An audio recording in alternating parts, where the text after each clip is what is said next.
The National Education Policy 2020. What are the top 3 problems of the Indian education system? Lack of holistic development Lack of of- students and teacher as Okay. well, for both. Second thing, lack of proper guidance. बहुत नई नई चीजें आ रही है, बच्चा वो सीख रहा है। बिल्कुल बिल्कुल। पेरेंट्स को लगता है कि जो ट्रेडिशनल रास्ता है, डॉक्टर बनो, इंजीनियर बनो, आईएएस बनो, एडवोकेट बनो, बहुत सारी चीजें हैं, लेकिन बच्चे को डिजाइनर बनना है, बच्चे को यूट्यूब करना है, Yes. बच्चों को अपना पॉडकास्ट करना है, या फिर कुछ और क्रिएटिव चीज करना है, तो उस चीज को वो बच्चा समझाने की कोशिश करता है, पेरेंट्स समझ नहीं पाते हैं। अभी जो हम सिस्टम फॉलो कर रहे हैं, ब्रिटिश का कंट्रीब्यूशन है, वही सिस्टम फॉलो करते आ रहे हैं। अभी रिसेंटली 2020 में न्यू एजुकेशन पॉलिसी आया था। जब वो पॉलिसी आया तो पूरे देश में चर्चा हुई कि एजुकेशन पॉलिसी आया, अब एजुकेशन हमारा सिस्टम चेंज हो गया, सारी नई नई कोर्सेज इंट्रोड्यूस हुई, स्किल एनहांसमेंट कोर्स आया, वैल्यू एडिशन कोर्स आया, लेकिन इनके बावजूद भी अभी जो एग्जिस्टिंग प्रॉब्लम है एजुकेशन सिस्टम वो अभी भी बना होगा। तो क्या ऐसा लूप होल्स है अभी के एनईपी 2020 में? या जैसे न्यू एजुकेशन पॉलिसी 2020 में रेगुलेट होती है, जो 5th है तो बच्चे का कोई फॉल्ट है नहीं इसमें। बच्चे कच्ची मिट्टी की तरह, उनको गाइड करना टीचर का वर्क होता सही है। बात। If I am a student and I have realised कि ये जो मैं डिग्री कर रहा हूँ या कर रही हूँ, इसका रेलेवेंस नहीं है मेरे लिए, इसका एप्लीकेशन नहीं, तो मुझे क्या करना चाहिए अभी राइट नाउ? अगर आपको ऐसा लगता है बीइंग अ स्टूडेंट कि आपके पास कोई रेलेवेंस, तो फर्स्ट थिंग आप खुद से ये क्वेश्चन करो कि फिर आप कर क्यों रहे हो इसे। ये तो वेस्टेज ऑफ टाइम। ASER का रिपोर्ट देखेंगे तो उसमें क्या है कि 70% बच्चे जो है फेल हो जाते हैं, क्योंकि जो इंटरव्यूअर होता वो 5 साल पहले का तो प्रॉब्लम पूछेगा सही नहीं। बात है, करंट में क्या चल रहा है, exactly, critical thing. Practical problem देगा कि इसको कैसे Practical. सॉल्व करोगे। Yes. कोई पेरेंट है, ठीक है, क्या और वो अपने बच्चे को सपोर्ट कर रहा है, लेकिन उसका बच्चा उस चीज को समझ नहीं पा रहा है, बच्चा रिवोल्ट कर दे रहा है, रिबेल कर दे रहा है, तो उस सिचुएशन में पेरेंट को क्या करना? ऐसे एक नहीं बहुतों केसेस होते हैं। और जैन जी के टाइम में तो इंडिया में क्या था, लिखने का सिस्टम था ही नहीं, उसमें श्रुति वर्ड आता है। राइट। टीचर अभी उस कोर्स के लिए रेडी नहीं। Yeah. They are treating skill enhancement course just as a theoretical class. National Education Policy 2020. NEP 2020. This is not just a random podcast, and this is not just another video on Indian education system talking about the problems and the challenges. This is actually a complete analysis of the current situation. In fact, this is complete analysis of the entire ecosystem of the current Indian education system. And this podcast, I really wanted to do this from a very long time. And finally, we have a really good guest, an expert from DU as well as JNU. Miss Srishti is present with us in the studio, the Open Talk studio. Let's welcome her and start this podcast. Miss Srishti, welcome to the Open Talks. Thank you so much.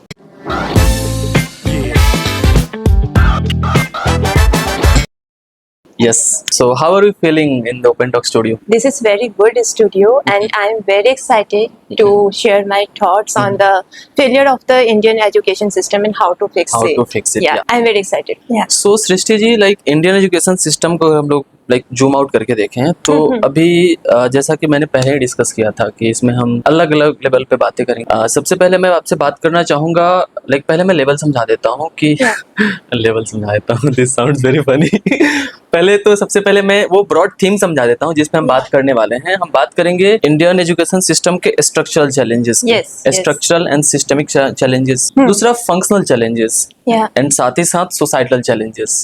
Society में parents आ गए, teachers like teacher भी आ ही गए, student भी आ गए, सब society के part हैं। लेकिन एक सिस्टम लेवल पे, एक स्ट्रक्चर लेवल पे क्या क्या चैलेंजेस हैं, उससे हम बात को स्टार्ट करते हैं। So what do you think about this? जैसा आपने स्ट्रक्चरल चैलेंज की बात की, तो इसका मैं थोड़ा डीप में जाके एनालिसिस करके बताना चाहूंगी कि just like ancient Indian education system में जो गुरुकुल पद्धति थी, उसका मेन मोटिव होता था स्टूडेंट्स के होलिस्टिक डेवलपमेंट के ऊपर। राइट। ये तो स्टूडेंट की बात हमने की। अगर हम टीचर को देखें तो टीचर को गुरु कहा जाता था। गुरु यानी गर यानी विश होता है, वो पर्सन जो एक स्टूडेंट में से जितने भी नेगेटिव इम्पैक्ट्स हैं उनको निकाल और एक पूरा spiritual holistic person overall development कर रहे हैं उसका। अब अगर आप एंशिएंट इंडियन एजुकेशन सिस्टम देखेंगे तो उसमें ना कोई डिग्री सिस्टम था, ना स्कूल डिवाइड्स थे, फिर भी आप देखिए कि वहां पर आर्यभट्ट ने जीरो का इन्वेंशन किया। जो सबसे पहले मेडिसिनल सर्जरी का डेवलपमेंट हुआ वो हमें चरक संहिता में मिलता है, रोज के पेटल से किया गया था। राइट। जो एरो साइंस है उसका हमें सबसे पहले प्रूफ मिलता है पुष्पक विमान मैदान अपने क्रिएट किया, जैसे ऋषि कनद ने एटॉमिक थ्योरी दे दी, तो वहां पर डिग्री नहीं था, वहां पर हॉलिस्टिक डेवलपमेंट था, अंडरस्टैंडिंग थी, क्रिटिकल थिंकिंग थी, प्रॉब्लम सॉल्विंग थी। अब क्या होता है, टाइम चेंज होता है, कॉलोनियल पीरियड आ जाता है, उपनिवेशवाद का टाइम आ जाता है, मैकॉले इंडिया आया, एंड ही फाउंड कि किसी इंडिया का जो अगर रूट हमें डिस्ट्रॉय करना है, बिकॉज किसी भी नेशन के डेवलपमेंट का सबसे इम्पोर्टेंट फाउंडेशन वहाँ का एजुकेशन सिस्टम होता है। राइट। तो उसने इंग्लिश को ऐड कर अब दिया। एंशिएंट सिस्टम की बात हमने कर लिया कि एंशिएंट सिस्टम से कैसा हमारा एजुकेशन सिस्टम डेवलप हुआ। Right. We are moving towards colonial education system कि बिल्कुल। हमारा अभी जो एजुकेशन सिस्टम हम फॉलो कर रहे हैं उसका शुरुआत कहाँ से हुआ? तो यू आर सेइंग कि ब्रिटिशर्स ने स्टार्ट किया था। Yes, प्लीज कंटिन्यू दैट, बहुत इंटरेस्टिंग है। Thank you. तो यहाँ पर क्या चीज होता है, वो जो शिक्षा वर्ड था वो किस में टर्न हो गया, एजुकेशन वर्ड में। ओके, फर्स्ट हम वर्ड पे फोकस करते हैं, तो जो एजुकेशन वर्ड है ये 3 वर्ड का कॉम्बिनेशन है, ओके, एडुकेयर, एडुसियर एंड एडुकेटर, ओके, जिसका सिक्वेंसली मीनिंग हो जाता है पालन पोषण करना, बाहर निकालना और प्रशिक्षित होना। एंड अब आप देखिए रियल में जो कंटेम्प्रेरी इंडिया है, जो अभी वर्तमान टाइम है, यहाँ पर जो एजुकेशन का जो वाइटल रोल हो गया है वो एक तरीके से एडुकेयर के ऊपर हो गया, जहाँ हॉलिस्टिक डेवलपमेंट हमारा मोटिव हुआ करता था, ऑब्जेक्टिव, वो अब किस में टर्न हो गया कि हमें डिग्री लेनी है, देन हमें जॉब लेना है, एंड जॉब लेके अपने लाइवलीहुड को परफेक्ट करना है। हॉलिस्टिक डेवलपमेंट से कोई लेना देना है ही नहीं। तो ऑब्जेक्टिव है जो एजुकेशन सिस्टम का जो था कि एक व्यक्ति का निर्माण हो, पर्सन का डेवलपमेंट हो, वो होलिस्टिक डेवलपमेंट था। लेकिन अभी उसका जो ऑब्जेक्टिव है वो बहुत नैरो डाउन हो गया है कि पढ़ो, जॉब लो, नौकरी करो, सिंपल सिंपल सिंपल। और सबसे बुरी बात ये है और सबसे लाइक मैं इसको क्या बोलूं, कंट्राडिक्शन या फिर अजीब सिचुएशन ये है कि वो भी नहीं हो पा रहा है ठीक से। परफेक्ट। बच्चे जो डिग्री के पीछे भाग रहे हैं, डिग्री ले रहे हैं, जॉब नहीं मिल पा रहा है। सही बात। उस पे हम आएंगे आराम से। आप इसको जो स्टोरी बता रही थी उसको कंटिन्यू करिए प्लीज। यस, तो आज के टाइम में देखा जाए यूथ पॉपुलेशन में इंडिया सबसे आगे है, एंड सबसे बड़ी प्रॉब्लम है कि यहाँ पर लैक ऑफ गाइडेंस है। Lack of guidance in the sense, जो यूथ आज स्टूडेंट बन के पढ़ रहे हैं कल को वही टीचर बनते हैं। हमारे सामने जो टीचर हैं वो कभी स्टूडेंट रहे, उनको भी लैक ऑफ गाइडेंस रहा, स्टूडेंट को लैक ऑफ गाइडेंस है। वही स्टूडेंट जब गार्जियन बनता है, वही गार्जियन जब टीचिंग का अपना जॉब निकाल लिया, वही टीचर बनता है। तो जब सबके पास लैक ऑफ गाइडेंस है, तो एक तरीके से हम बोल सकते हैं कि मैकॉले का जो सिस्टम था इंडियन एजुकेशन फाउंडेशन को ब्रेक करने का, वो कहीं ना कहीं आज भी इंडियन सोसाइटी के बहुत बड़े सोशियो डिवीजन का कारण बना हुआ है। That's so true. That's so okay. So आपने ये तो समझा दिया कि हमारा एंशिएंट सिस्टम कैसा था। अभी जो हम सिस्टम फॉलो कर रहे हैं, ब्रिटिश का कंट्रीब्यूशन है, वही सिस्टम फॉलो करते आ रहे हैं। अभी रिसेंटली 2020 में न्यू एजुकेशन पॉलिसी आया था। जब वो पॉलिसी आया तो लाइक पूरे देश में चर्चा हुई कि एजुकेशन पॉलिसी आया, अब एजुकेशन हमारा सिस्टम चेंज हो गया।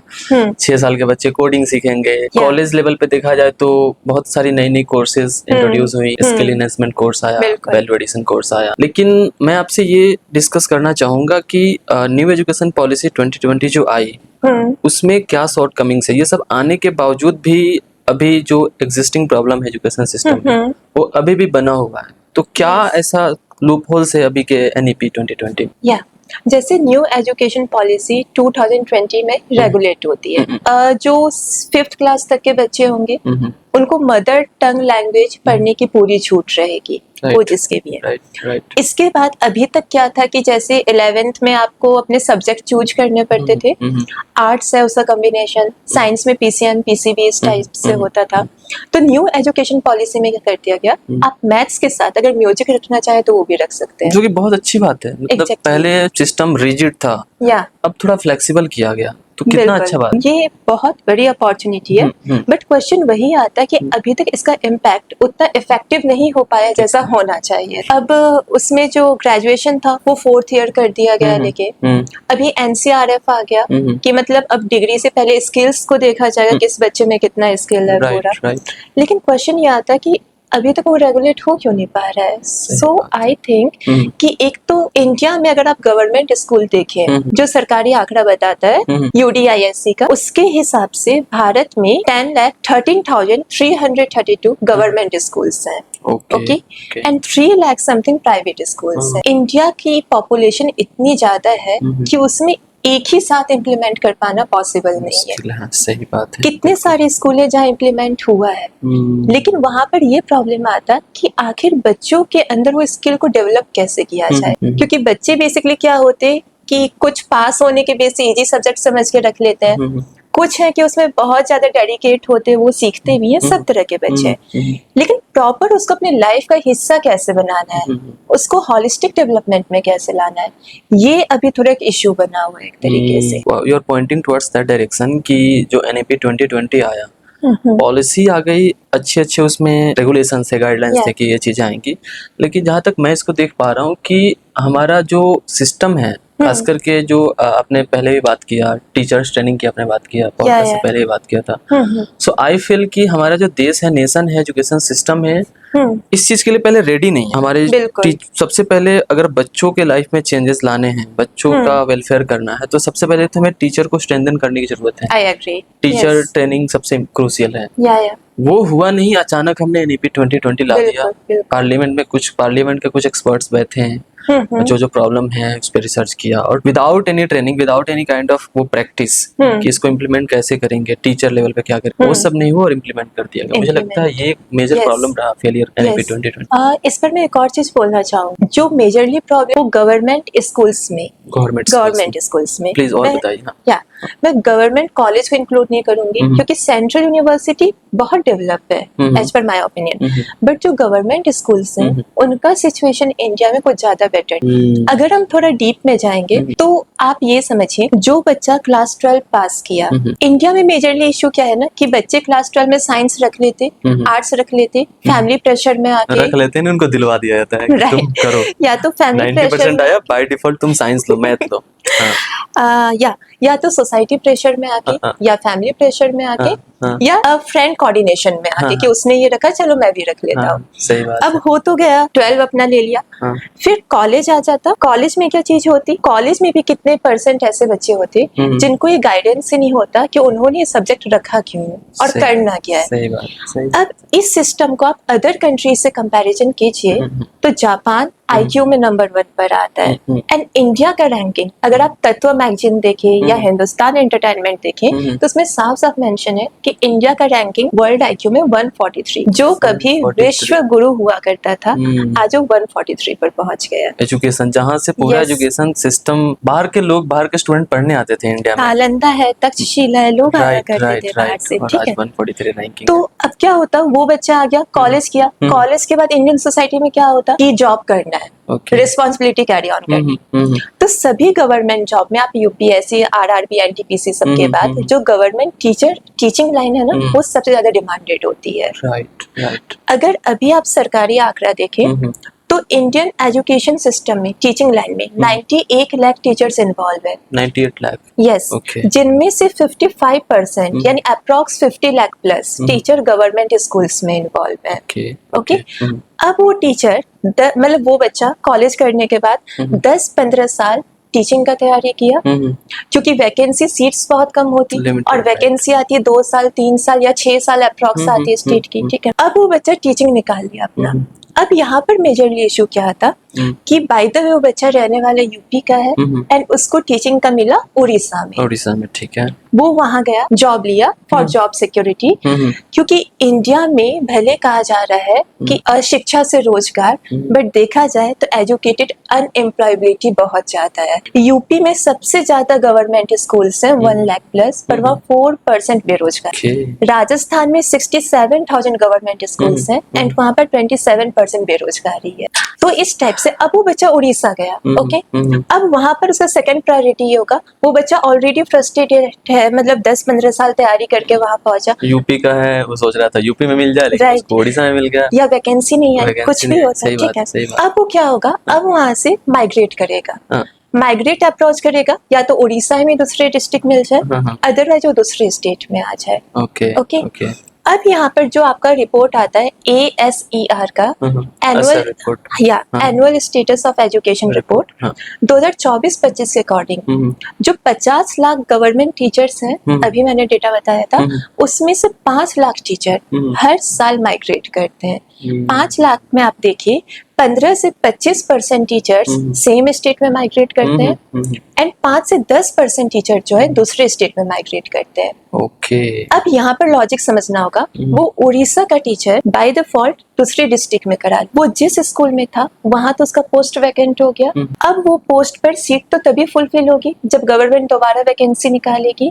अब मान लीजिए उड़ीसा में 5 साल बाद मतलब वैकेंसी आने वाली, ASER का यही रिपोर्ट फिर बताता है कि 55% ऐसे गवर्नमेंट स्कूल के बच्चे हैं जिनको क्लास 5 के जिनको क्लास 2 की बुक रीड्स करनी नहीं आती। 75% ऐसे बच्चे हैं जिनको बेसिक मैथ्स नहीं आता है कहीं से, एंड 12 to 18% ऐसे बच्चे हैं जो क्लास 12 के बाद क्या करते हैं, एजुकेशन ही ड्रॉप कर देते हैं पूरा। अगर आप यूनिसेफ का 2011 का अभी मे भी कुछ कम हुआ हो पर खत्म तो नहीं हुआ, बिल्कुल चाइल्ड लेबर अभी भी चल रहा है। अनदर थिंग, आप एक और आंकड़ा हम इसमें जोड़ लेते हैं, ETV इंडिया के रिपोर्ट के अकॉर्डिंग जो सरकारी आंकड़ा बताता है कि 2024-25 के एकेडमिक ईयर में, पिछले साल की बात है, 11,70,000 बच्चे स्कूल में एडमिशन ही नहीं, केवल इंडिया की बात है। और 2020 से 25 5 साल हमने जोड़ा, इसका देखे तो 60,70,000 बच्चे स्कूल में एडमिशन लेते ही, जिनमें गर्ल्स का रेशियो थोड़ा ज्यादा है। यस, एंड गर्ल्स के लिटरेसी रेट की बात कर ले जागरण जोश की रिपोर्ट के अकॉर्डिंग, तो भारत में 30 to 45.5% ऐसी गर्ल्स हैं जो स्कूल कभी जाती ही नहीं है अपनी लाइफ में, जिनमें महाराष्ट्र नंबर 1 पर आता। देन अगर हम यूपी कंसिडर करें तो 47% वहां पर नहीं जाया जाता, राजस्थान में 46% और बिहार में 45%। अब आप ये फैक्टर देखिए कि कितने परसेंट बच्चे स्कूल नहीं जा रहे, डेथ कर रहे, चाइल्ड लेबर में है। इसके बाद जो आपका पॉपुलेशन बचता है स्कूल जाने वाले बच्चों का, वो ज्यादातर एडमिशन लेते हैं गवर्नमेंट। इतना होने के बाद फिर गवर्नमेंट स्कूल की इस टाइप के हालात है, ठीक है, जहाँ टीचर्स इस टाइप से माइग्रेट कर रहे। प्रॉब्लम ये है कि टीचर खुद वहाँ पर अपना फ्यूचर प्रोटेक्ट करने आ रहा है, जॉब सिक्योरिटी। और मुझे लगता है कि तक टीचर एजुकेशन को एज अ जॉब सिक्योरिटी के रूप में देखेंगे, ये भी एक बहुत बड़ा रीजन ऑफ फेलियर है। Teaching as a job security, teaching as a backup plan, that is a really big problem of India. आप जापान को लीजिए, जापान IQ में नंबर 1 है। आप चाइना को लीजिए, कोरिया को लीजिए, सिंगापुर को लीजिए, ताइवान को लीजिए, वहां पर क्या होता है कि फर्स्ट थिंग वो डेडिकेटेड टीचर को लेते हैं, जिनको सच में टीचर बनना है, जो अपने जॉब को एंजॉय करते हैं। सही बात। जापान की बेस्ट पॉलिसी है, हम इंडिया में मानते हैं कि UPSC सबसे टफ एग्जाम है, पर जापान में सबसे टफ एग्जाम टीचिंग का होता है, जो उसे क्रैक करके ताकि जो सच में जाना चाहे वही क्रैक करे और वही एग्जैक्टली ना कि अपना एक तरीके से फ्यूचर बैकअप प्लान की तरह। जब टीचर डेडिकेटेड होगा तो ऑब्वियसली एजुकेशन सिस्टम बेटर होगा पूरा। सृष्टि जी, इसमें हम टीचर की बात करें, टीचर के एंगल से भी थोड़ा देखते हैं इस चीज को। इंडिया में लोग टीचर क्यों नहीं बनना चाहते हैं? क्योंकि कोई भी पेरेंट्स नहीं बोलेगा अपने बच्चे को कि टीचर बनो। क्या इसके पीछे क्या रीजन है, आपको क्या लगता है? क्योंकि हम अभी सिस्टमिक और स्ट्रक्चरल प्रॉब्लम की बात करें तो उसमें ये एक मेजर प्रॉब्लम है, पेरेंट भी नहीं चाहते कि उनका बच्चा टीचर बने। बहुत कम पेरेंट्स हैं जो चाहते होंगे। इसके पीछे क्या रीजन है, आप क्या सोचती हैं?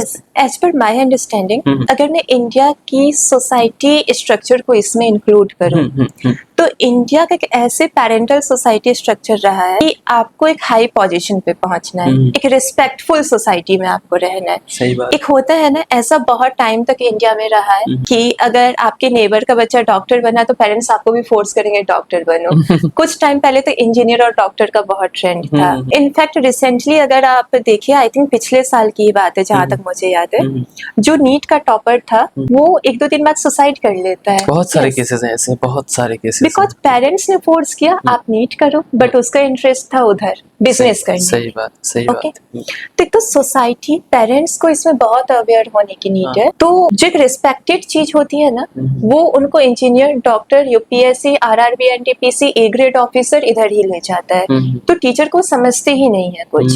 टीचिंग का थोड़ा अप्रोच बढ़ा तो गर्ल्स के फेज में बढ़ा कि टीचिंग शांत एरिया है, यहाँ पर कोई करप्शन नहीं है उतना, तो कुछ ऐसे भी सेंसस देखने को मिले आखिरी कि हाँ पेरेंट्स गर्ल्स को बोलते हैं आप टीचिंग लाइन में जाओ, बट बॉयज को बहुत कम बोला जाता है इस सही लाइन में बात। जाने के लिए। अनदर थिंग क्या होता है, एक और जो मेजर इशू है वो जो गवर्नमेंट स्कूल्स है ना, कुछ गवर्नमेंट स्कूल्स ऐसे हैं जो बहुत रूरल एरिया में बने, रूरल बैकग्राउंड एरियाज में बने, उसमें कैंडिडेट एप्लीकेंट पेपर देते हैं। अब एप्लीकेंट का रोल नंबर उस पे होता है, नाम नहीं होता। अब पता चले जिसका रोल नंबर 1-2 से था वो फीमेल है एंड उसको एकदम वेस्ट बंगाल का कोई रूरल एरिया मिल गया। अब मिला है तो जाना तो होगा, क्योंकि गवर्नमेंट जॉब ऐसे मिलती नहीं। वैसे भी यहाँ पर जॉब सिक्योरिटी है नहीं इंडिया में। बच्चे 20 साल तैयारी करते, 50 लाख लगा देते हैं, फिर भी उन्हें 10,000 की जॉब सिक्योरिटी नहीं सही मिल बात है, पाती। Totally agree with this point. Exactly. अब गर्ल्स वहां गई, अब पेरेंट्स तो डरेंगे, वो रूरल एरिया, सोसाइटी किस टाइप की होगी। तो गवर्नमेंट को इस पर फोकस करना चाहिए कि पहले तो एक तरीके से ह्यूमन बीइंग की, टीचर की सिक्योरिटी इंश्योर करे वहां पे, गवर्नमेंट के लेवल पे कि Exactly. टीचर को आप सिक्योर बनाओ। और मुझे लगता है ये प्रॉब्लम इंडिया में खास करके है। Yes. वेस्ट के कंट्रीज में teachers are highly respected, Right. Teaching job is a highly respectful job. बिल्कुल लेकिन बिल्कुल। इंडिया में teaching job it is like consider to be uncool कि टीचर है। ये चीज Yes. आपने सुना होगा, देखा होगा अपने आसपास। बिल्कुल। तो ये एक प्रॉब्लम मुझे लगता है कि सही पॉइंटिंग इन राइट। सिक्योरिटी का हो जाएगा। जॉब सिक्योरिटी, टीचर को सिक्योर करो, ताकि जब तक टीचर वो मेंटली फ्री नहीं है तब तक अपने जॉब Yes. को एंजॉय नहीं कर पाएगा। बिल्कुल बिल्कुल। कितने जगह ऐसा होता, कुछ केसेस आए भी थे 10-11 की तरफ कि फीमेल टीचर पढ़ाने चाहती है रूरल एरियाज में, उनके साथ छेड़खानी का। अब ऐसे में टीचर मेडिकल लीव लगा देगा, वो क्या करेगा? तो इस टाइप की बहुत सारी चीजें जो फोकस करनी चाहिए। ओके, बहुत सही एनालिसिस करा हमने स्ट्रक्चरल एंड सिस्टमिक चैलेंजेस की, अभी जो करंट एजुकेशन सिस्टम है। अब थोड़ा सा हम आगे बढ़ते हैं और बात करते हैं फंक्शनल प्रॉब्लम्स की। जो एजुकेशन सिस्टम में फंक्शनल प्रॉब्लम है उसको आप कैसे देखती हो? क्या क्या वो फंक्शनल प्रॉब्लम है जिसके कारण हमारा जो पोटेंशियल है, जो आपने अभी बोला कि हमारा जो इंडिया का सबसे बड़ा जो स्ट्रेंथ है वो है हमारा डेमोग्राफिक डिविडेंड, हमारा यूथ पॉपुलेशन। उसमें भी आपने ये बताया कि बहुत सारे बच्चे इस पूरे सिस्टम में आ ही नहीं पा रहे, एजुकेशन सिस्टम में का पार्ट नहीं बन पा रहे। बिल्कुल बिल्कुल। जो बच्चे पार्ट बन भी पा रहे हैं तो वो ड्रॉप आउट ले रहे हैं बीच में, 10th 12th कर करके कॉलेज से पहले ही ड्रॉप आउट ले रहे हैं। जो बच्चे कॉलेज तक पहुंच भी जा रहे हैं तो फिर आगे कंटिन्यू नहीं कर पा रहे हैं। कॉलेजेस के अपने चैलेंजेस हैं। बिल्कुल, तो इसको हम फंक्शनल चैलेंजेस के रूप में देखते हैं और बात करते हैं कि जो स्कूल लेवल पे क्या फंक्शनल चैलेंजेस हैं, कॉलेज लेवल पे क्या, लाइक हायर स्टडीज में क्या चैलेंजेस हैं। स्टार्ट करते हैं स्कूलिंग सिस्टम से। अभी स्कूलिंग सिस्टम में क्या फंक्शनल चैलेंजेस देखते जहाँ तक मेरी अंडरस्टैंडिंग है उस हिसाब से थोड़ा इसको लॉजिकली हम लेते हैं कि हम सब भी स्कूल करके आज यहाँ तक पहुंचे हैं। बिल्कुल जो सीबीएसई मैं पढ़ी होंगी वही बाकी बच्चे भी पढ़े होंगे, वही सब्जेक्ट वो पढ़े होंगे। CBSE, state boards, ICSE board, अलग अलग बोर्ड्स हैं। यस। तो सबका अपना अपना सिस्टम सिलेबस है या सब्जेक्ट वही आपको मिलेगा, history, geography, Hindi, overall things. अब यहाँ पर क्वेश्चन ये आता है एज पर माय ओपिनियन कि हम हिस्ट्री में आईवीसी पढ़ते हैं, इंडस वैली सिविलाइजेशन, राइट, या हम मेसोपोटामिया पढ़ते या इंडियन कॉन्स्टिट्यूशन पढ़ते हैं। तो सबसे पहले क्वेश्चन राइज अप होता कि आज हम 2026 में आ चुके हैं, हम इतने पास्ट की चीजें पढ़ क्यों रहे हैं? इसका प्रेजेंट से क्या लेना क्या रेलेवेंस है? सही बात है। इस पे क्वेश्चन है हमारे पास। हमारे ऑडियंस ने भी बहुत सारा क्वेश्चन पूछा है, तो उन क्वेश्चन को हम एड्रेस करेंगे। इस पे क्वेश्चन आया हमारे पास। बिल्कुल बिल्कुल। तो ये चीज आता है कि हम वो पढ़ क्यों रहे हैं। सही बात है। इंडियन कॉन्स्टिट्यूशन चलो हमने पढ़ लिया कि जस्ट लाइक ना ये बात टीचर उन्हें समझाते स्कूल में, ना बच्चे के अंदर क्यूरियोसिटी होती है। बेसिकली देखा जाए तो बच्चे का कोई फॉल्ट है नहीं इसमें, बच्चे कच्ची मिट्टी की तरह, उनको गाइड करना टीचर का वर्क होता है। बट प्रॉब्लम ये है वो टीचर भी उसी एजुकेशन बैकग्राउंड से आया कि जब वो स्टूडेंट था तब उसी भी किसी ने वही चीज पढ़ाया गया, सेम सिलेबस। अभी कॉलेज स्कूल में है वही सेम चीज पढ़ा रहा है, एक प्रॉपर ढांचा बना हुआ है, उसी ढांचे में सब चल रहे हैं, कोई क्वेश्चन करने वाला नहीं। हायरार्की बन गई एक तरीके से। राइट। तो अब क्या यहाँ पर चीज आता, अब मेरे ओपिनियन से वो सिलेबस है हिस्ट्री का, हमें वो चीज इसीलिए पढ़ाई जाती। पहले तो स्टूडेंट को ये बताना चाहिए फंक्शनल फॉर्मेट में। अब ऐसा क्या नीड पड़ा था कि जब हमारा इंडियन कॉन्स्टिट्यूशन बना 1960 में, महाराष्ट्र से गुजरात डिवाइड हो गया, बच्चे रट तो लिए पर वो ये समझे नहीं कि उस समय इंडिया की क्या डिमांड थी जो महाराष्ट्र से गुजरात को डिवाइड करना पड़ा। फिर 1987 में गोवा को डिवाइड करना पड़ा। गुजरात डिवीजन का रीजन लैंग्वेज आ जाता है, गोवा डिवीजन का रीजन क्या आता है, रिलीजन, धर्म आ जाता है, क्रिश्चियनिटी वहां पर पहुंच जाता है। ये बच्चे समझते नहीं है। जब हमारा इंडियन कॉन्स्टिट्यूशन बनता है तो उसमें 8 शेड्यूल्स थे। 8 शेड्यूल में स्टार्टिंग में केवल 14 लैंग्वेज को कंसिडर किया गया था, ठीक है। अभी तो 22 ऑफिशियल लैंग्वेज है। हमारा जो कॉन्स्टिट्यूशन आया उसमें 8 शेड्यूल्स थे स्टार्टिंग में, प्रेजेंट में 12 शेड्यूल्स हैं।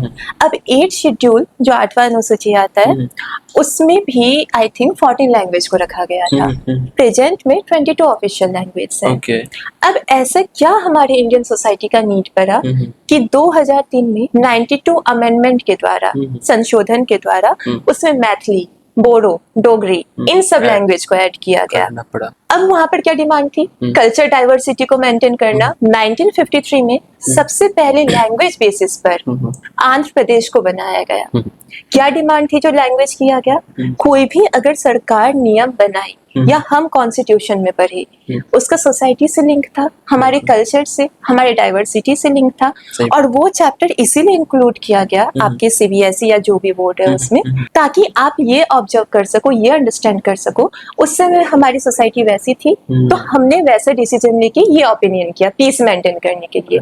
ASER का रिपोर्ट देखेंगे तो उसमें क्या है कि 70% बच्चे जो है फेल हो जाते हैं, क्योंकि जो इंटरव्यूअर होता वो 5 साल पहले का तो प्रॉब्लम पूछेगा नहीं। सही बात है, करंट में क्या चल रहा है, exactly, critical thinking, practical problem देगा कि इसको कैसे सॉल्व करोगे। यस, एंड बच्चे रिलेट करना जानते नहीं है कि हमने क्या पढ़ा उसको प्रेजेंट से कैसे रिलेट करके आंसर देना है।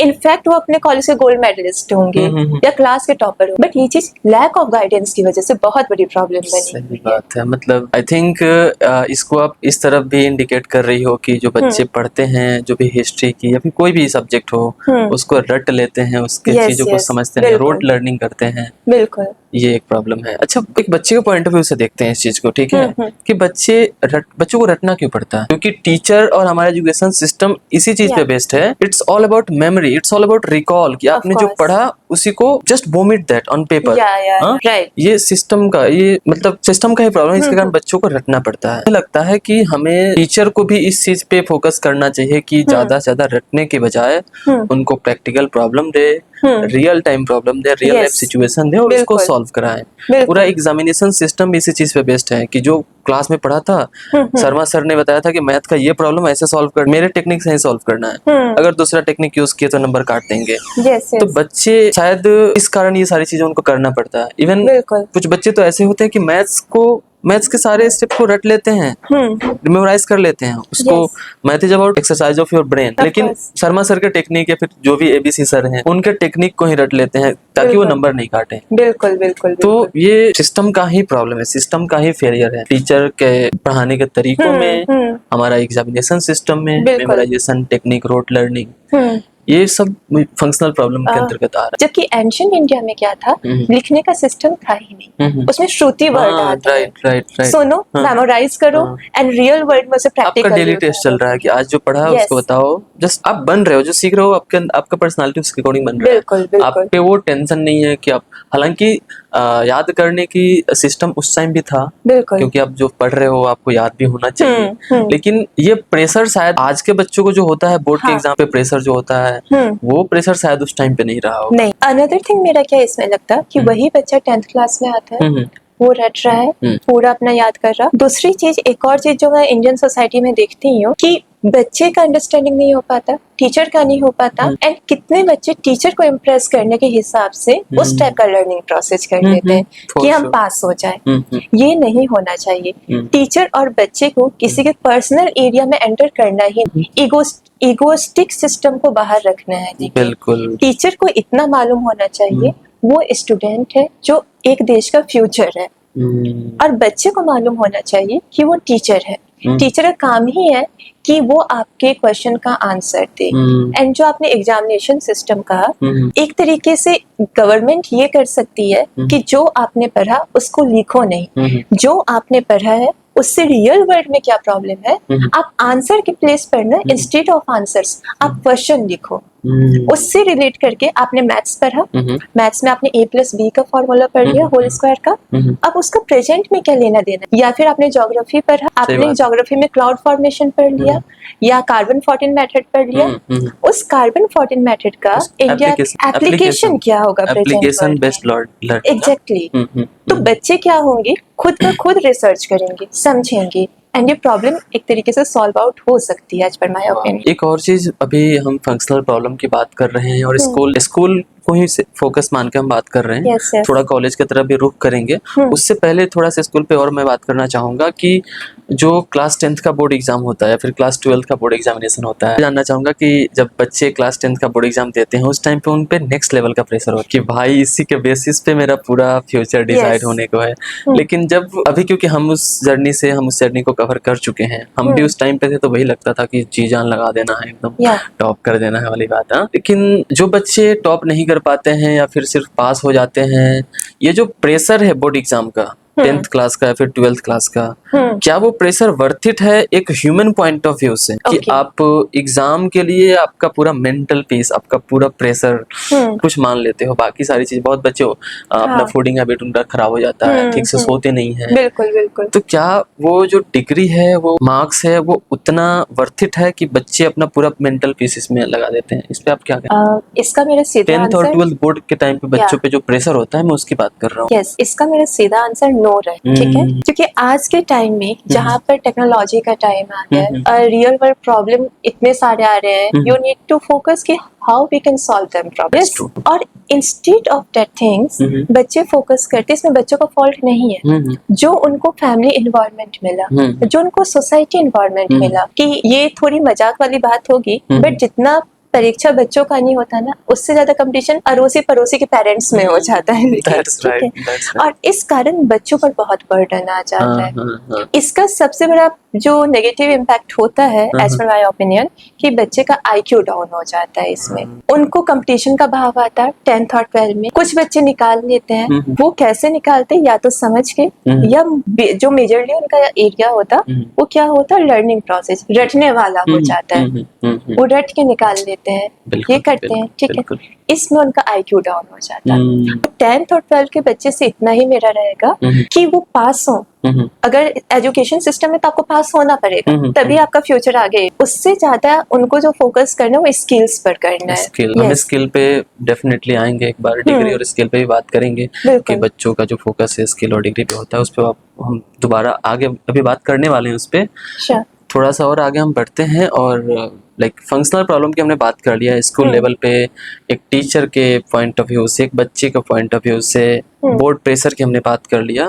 अब थोड़ा सा हम और आगे बढ़ते हैं और बात करते हैं कॉलेज, जो हायर स्टडीज होती हैं, अंडर ग्रेजुएट्स लेवल या फिर पोस्ट ग्रेजुएशन लेवल, वहाँ पे क्या प्रॉब्लम लाइक देखने को मिलता है? अभी जो NEP आया था, तो दिल्ली यूनिवर्सिटी की हम बात करें तो skill enhancement, value addition course, ये सारे कोर्सेज आए। कोर्सेज तो बहुत फैसिनेटिंग और बहुत इंटरेस्टिंग है, लेकिन जैसा हमने शुरू में ही बात किया कि टीचर अभी उस कोर्स के लिए रेडी नहीं। They are treating skill enhancement course just as a theoretical class. For example digital marketing सेक में DU में पढ़ाया जाता है, वुमेन एम्पावरमेंट या फिर एथिक्स, वैल्यू, ये सारी चीजें, बहुत सारे टेक्निकल कोर्सेज आए हुए हैं। लेकिन जो क्लासेस होती हैं, क्योंकि मैंने भी DU से ही करा है, आपने भी DU से ही किया क्लासेस, तो वहाँ पे जो टीचर होते हैं बस उसको थ्योरेटिकल सब्जेक्ट के जैसे ही पढ़ाते हैं। डिजिटल मार्केटिंग में वो मेटा एड्स के बारे में नहीं सिखाते हैं, डिजिटल मार्केटिंग में वो ये नहीं सिखाते हैं कि कंटेंट मार्केटिंग कैसे काम करता है। बिल्कुल। अगर मैं कोई बिजनेस चला रहा हूँ तो मुझे अपने बिजनेस को बड़ा करने के लिए मैं अपना डिजिटल मार्केटिंग कैसे करता हूँ, ये एक्चुअल में सिखाने की जगह बस बताते हैं कि डिजिटल मार्केटिंग ये है,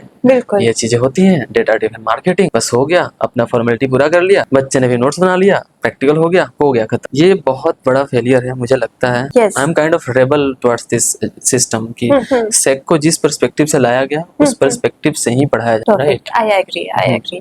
तो और क्या प्रॉब्लम देखने को मिलता है कॉलेजेस?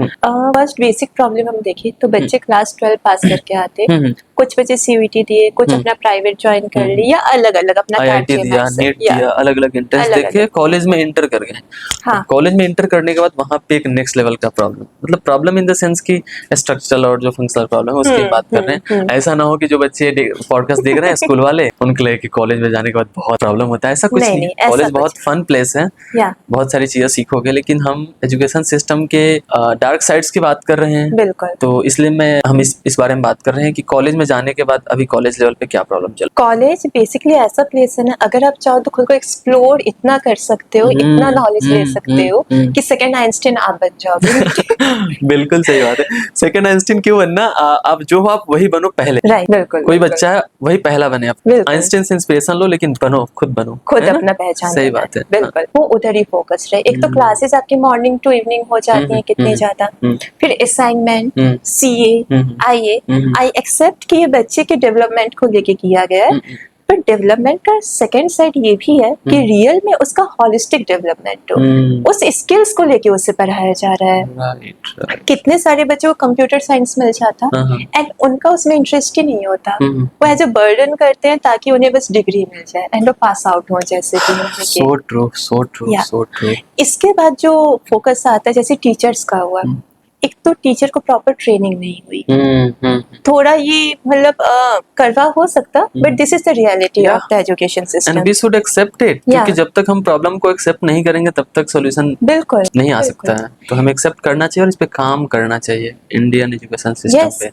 इनफैक्ट कितने टीचर आपको सेंट्रल यूनिवर्सिटी में ऐसे मिल जाएंगे कि आप बच्चा उनसे क्वेश्चन पूछ रहा है कि मोनोपोली क्या होता है, या बच्चा उनसे क्वेश्चन पूछ रहा है किसी और चीज का पूछ रहा, किसी के भी रिगार्डिंग, वो आंसरेबल नहीं हो पाएंगे, वो गूगल करेंगे और उससे बताएंगे, लेकिन या बात को जस्ट शट अप कर देंगे कि डांट के एक तरीके से होता है कि आप क्यों ये क्वेश्चन पूछ रहे हो, बच्चा क्या करेगा उसके आगे जाके। ये आपने एक बहुत अच्छा टर्म यूज किया, सटअप। ये सटअप कल्चर हमारे एजुकेशन सिस्टम का वो सेंट्रल फोकस होता है। अगर एक हम ऐसे देखें ना कि एक कॉलेज को इमेजिन करते हैं, ठीक है, तो कॉलेज या फिर स्कूल, क्लासरूम को इमेजिन करते हैं, कॉलेज हो या फिर स्कूल हो, तो इंडियन एजुकेशन सिस्टम में क्लासरूम को ऐसा देखा जाता है कि teacher is the only source of knowledge. कि वो वहाँ पे बैठ के लेक्चर दे रहे हैं, बच्चे एकदम बिल्कुल शांत होकर सुन रहे हैं, द पिन ड्रॉप साइलेंस। लेकिन मुझे लगता है इस अप्रोच में बहुत बड़ा लूप होल है। बिल्कुल। टीचर ही सिर्फ सोर्स ऑफ नॉलेज नहीं है, बच्चे अपने आसपास वाले से सीखेंगे, कलीग से सीखेंगे।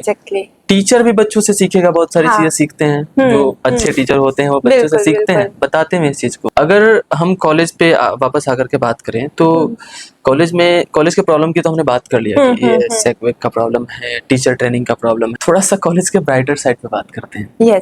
कि एक कॉलेज जो होता है किसी भी स्कूल स्टूडेंट के लिए, कॉलेज का इम्पोर्टेंस क्या है एक स्कूल स्टूडेंट के लिए? एज पर माय ओपिनियन, जो मैंने खुद एनालिसिस किया, जो मैंने एक्सपीरियंस किया, कि एक बच्चा स्कूल अपने एरिया में रह के कर सकता है, क्योंकि मोस्टली बहुत ऐसे कभी पेरेंट्स होते हैं जो स्कूल लाइफ में बच्चे को दूसरे स्टेट या हॉस्टल में डालते हैं। सही बात। जनरली आसपास एरिया में उनका स्कूलिंग होता। जो बच्चे दिल्ली आ गए हैं या फिर किसी दूसरे सिटी चले गए हैं और यहाँ पे आके प्रॉब्लम जूझते हैं, प्रॉब्लम से, आप प्रिविलेज्ड हो कि आपको मौका मिला है एक अच्छे यूनिवर्सिटी से पढ़ने का, तो आपको पहले तो इस चीज को एक्नॉलेज करना है। प्रॉब्लम तो होगा ही, लेकिन इस चीज को एक्नॉलेज करो और इसको अपॉर्चुनिटी के रूप में लो। तो अगर कॉलेज का एज अपॉर्चुनिटी देखा जाए तो फर्स्ट थिंग कि अगर आप एक डेडिकेटेड स्टूडेंट हो अपने करियर को लेकर, तो आप अपने आप को बहुत एक्सप्लोर कर सकते। ठीक है, वहां पर आपके सामने लाख प्रॉब्लम्स आएंगे, चैलेंज आएंगे कि आपको टाइम पर आईए देना है, सीए देना है, या टीचर की डांट भी सुननी पड़ जाएगी, नो प्रॉब्लम, बट आपका फोकस ये होना चाहिए कि आप कैसे अपना टाइम मैनेजमेंट करते हो। और टाइम मैनेजमेंट करोगे तो लाइफ मैनेजमेंट हो जाएगा। ओके, क्या बात है। क्योंकि अगर आप टाइम मैनेजमेंट करेंगे कि टीचर को मैं इतना करके दे दूंगा, तो हाँ, मैं अपने स्किल को इम्प्रूव कर सकता हूँ, या मैं वो काम साइड से कर सकता हूँ। जनरली एक इशू ये भी आ जाता है कि डीयू का अगर मैं बात करूं, आपका इंटर्नशिप में सिलेक्शन हो रहा, बट परसेंटेज डीयू आपको प्रोवाइड नहीं करता है। तो इसका सॉल्यूशन भी है कि आप बहुत अच्छे स्टूडेंट हो, अगर आप सिलेक्ट हुए तो 100% आप अच्छे होगे, ठीक है, किसी ना किसी फील्ड में, राइट। ऐसे भी बहुत से टीचर्स मैंने देखे हैं जो बच्चे को इनिशियल सपोर्ट करते हैं, बाय द वे आपका कम्युनिकेशन बेटर हो, आपका एक्सप्रेस अपने वर्ड्स को एक्सप्रेस करने का वे अंडरस्टैंडिंग बेटर हो पूरा, ठीक है, आपके पास लाखों अपॉर्चुनिटी आएगी। अनदर थिंग क्या होता है, आप सोसाइटी को एक्सप्लोर करते हो, कॉलेज आते हो, दूसरे स्टेट जाते हो, वहाँ पर आपको 10 बैकग्राउंड के बच्चे मिलते हैं, 10 सोसाइटी के बच्चे मिलते हैं, उनका खान पान अलग, बोल चाल अलग, कुछ आपको बहुत एग्रेसिव मिलेंगे, कुछ आपको बहुत पोलाइट मिलेंगे वहाँ पे। तो काफी कुछ सीखने को मिलता बिल्कुल, है। आप पूरे सराउंडिंग से, उस पूरे कॉलेज के इकोसिस्टम से, लाइक Yes. इसको मैं अगर मैं अपना एक्सपीरियंस शेयर करना चाहूँ तो वही सिंपल सा पॉइंट ये है कि जब मैं क्लास 12 कंप्लीट करके डीयू आया और डीयू में पूरा कॉलेज कंप्लीट किया, कॉलेज खत्म होते होते मैं कुछ और आया था और शायद अब मैं कुछ और हो चुका हूँ। पूरा Right. पर्सनालिटी आपका इनहेंस हो जाता है इन अ पॉजिटिव बिल्कुल वे। बिल्कुल। ओनली एंड ओनली अगर आप इस पूरे मैट्रिक्स को समझ रहे हो कि एजुकेशन, कॉलेज का क्या इंपॉर्टेंस है, यस क्लासेस का क्या इंपॉर्टेंस है, बिल्कुल। सोसाइटीज का क्या इंपॉर्टेंस है, स्किल सेट का क्या इंपॉर्टेंस है, सब पे आप काम करोगे, बैलेंस बनाओगे, तो मुझे लगता है कि कॉलेज को आप अच्छे से यूटिलाइज कर पाओगे बहुत अपने अच्छे से, बहुत बेहतरी के अच्छे से। लिए। हाँ, यस हाँ। किसी सिस्टम को कितना ब्लेम करते हैं, चाहे कुछ करते हैं, बट एक पर्सनल वे पे देखा जाए ना, as a good personality, dynamic personality, तो हम जितने बहाने देंगे ना, वो हमारे ही फेलियर का रीजन है। सो ट्रू, क्योंकि कांट एग्री जिसे मोर, कांट एग्री मोर, Exactly. सही बात है। क्योंकि जिसे करना होता है ना, उसके लिए बहाने मैटर करते नहीं है। चलो अगर हम बायोलॉजी देखें तो ठीक है, पेरेंट्स जेनेटिक्स पर भी होता है, लेकिन मेन होता है आपका फोकस पॉइंट, सही सेंट्रल बात है, फोकस सही पॉइंट। बात है, सही बात। मैं ऐसा नहीं कह रही कि आप ही तथागत तुलसी बन जाओ या कौटिल्य बन जाओ, क्योंकि हर बच्चे का बैकग्राउंड अलग है, सही उसके सेक्रीफाइस, स्ट्रगल स्टोरी अलग है, रिस्पॉन्सिबिलिटी अलग है। पर कॉलेज आए हो तो कॉलेज को ऐसे कंसिडर करो कि वो ocean, specially central university.